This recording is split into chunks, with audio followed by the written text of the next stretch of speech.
برعاية مرصد الاندماج المالي للبنك المركزي التونسي. أدا Luxembourg Aid and Development.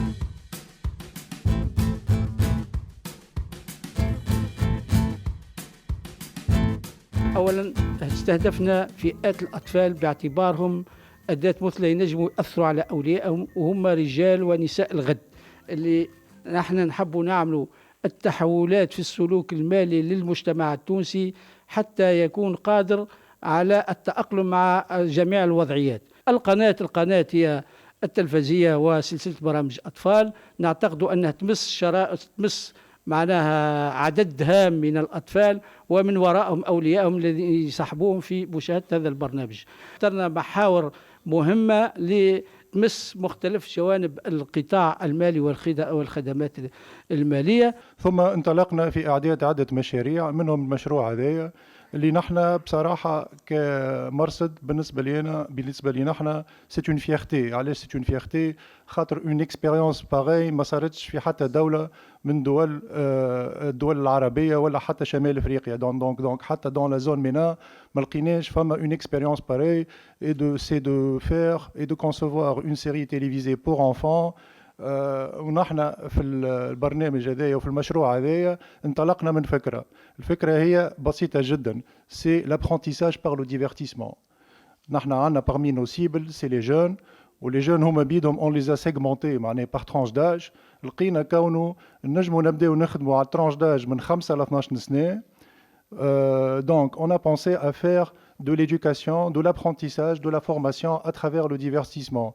يعني باش تضرب الصغير pour réveiller sa curiosité، ماذا بيك تعمل له حاجة حلوة تضحك. وليدي هو سيتي ان بو فكرة هوليوديان، معناها كان في هوليود. علاش؟ خاطر لو كونسيبت انه تيمو سي ان بيرسوناج كرتوني 3D، دونك هو اللي باش يفسر للاطفال ويعطيهم المعلومات الشافية والضافية في كل ما يخص ابجديات الاقتصاد والمالية. فكرة السلسلة هو أنه شخصية اللي هو بحذانا سياسين، هو بطل الأول للسلسلة، باش نشوفوه ونكتشفوا لقطات منها، اللي هو في رحلة عنده حلمة مانيش نحكي عليها اليوم، الحلمة نخليكم تكتشفوها وقت تبدأ البث متاع السلسلة. عنده حلمة يحب يحققها، وباش ينجم يحققها يلزمه يتعلم برشا حاجات في الثقافة المالية اللي هي باش تعاونه باش يحقق الحلم متاعه. وشكون اللي باش يعاونه في الحلمة هذه ويعطيه الدروس ويعطيه الأفكار ويعاونه باش يلوج وين يلقى المعلومة اللي هو يلوج عليها؟ هو صديقه تيمو. يعني الحلمة هذه هو أنه يلزموا في كل مرة باش يتسائل حاجة. دوك باش نحكيه مثلا الحلقة الأولى على تاريخ العملة، منين جات العملة، شنو هي العملة، كيفاش توجدت، شنو قبل كيفاش كانت ثم مقايضة وغيره. ومن بعد في كل حلقة باش نلقاو تيم جديد باش نحكيه اش معناتها بانكا، شنو هو الرول نتاع البانكا، شنو هو الرول نتاع شركات التأمين، شنو اش معناتها مثلا ميزانية. وفرقنا بين الميزانية الشخصية وميزانية الدولة، دونك فرقنا ما بيناتهم باش نوريو شنو حاجات يتشابهوا لكن فيهم برشا اختلافات.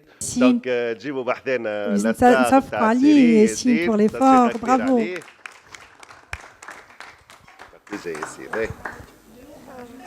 هاي باش تجاوبوا على الأسئلة الكل توا ياسين أقرب هكا.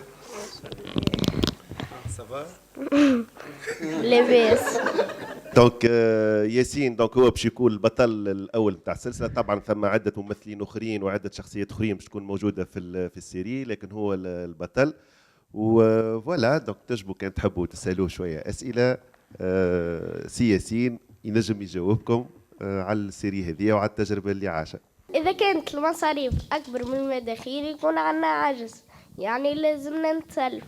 إذا كانت المداخيل أكبر من المصاريف يكون عندنا فائض، يعني لازمنا ندخر.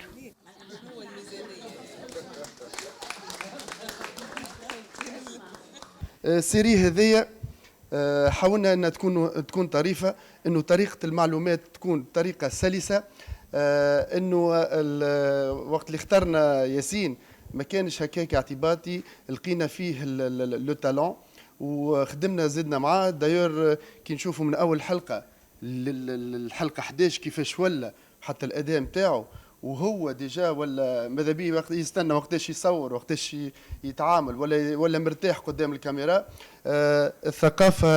الثقافة المالية مهمة. أنا بيدي ما كنتش نعرف حتى شيء ما كنت نعرف حتى شيء على الثقافة المالية. بالليتام اللي خدمناهم بالبحث والكتيبة توصلنا أنه نعملوا ان بروجي إن شاء الله يكون ينال إعجاب الجمهور الكبار والصغار. واحنا زاد كإنتاج تونسي في حاجة للشركاء، ونشكر لهنا مرة أخرى لوياف وأداء والبنك المركزي على المساعدة متاعهم وعلى إيمانهم بمشروع كيف هذا.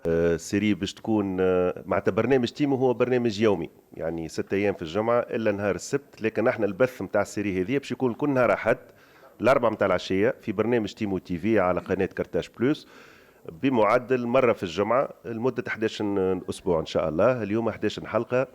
هذه طموحاتنا على أن تولي الثقافة المالية سياسة عمومية مستمرة في تونس. إن شاء الله نرجو لها الإمكانيات للقيام بذلك.